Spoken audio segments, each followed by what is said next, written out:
সাত সকালে ঝরে পড়ল ১৫টি তাজা পান। ঢাকা-টাঙ্গাইল মহাসড়কে এলেঙ্গায় রডবোঝাই একটি ট্রাক উল্টে ১৫ জন নিহত হয়েছেন। নিহতরা সবাই ট্রাকে চেপে ঈদযাত্রায় উত্তরবঙ্গের দিকে যাচ্ছিল।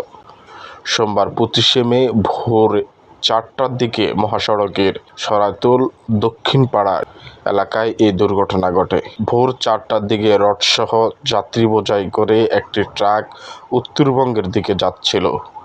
পথে ঢাকা-টাঙ্গাইল মহাসড়কের সরাইতুল দক্ষিণপাড়া এলাকায় নিয়ন্ত্রণ হারিয়ে রাস্তার পাশে খাদে পড়ে উল্টে যায় ট্রাকটি।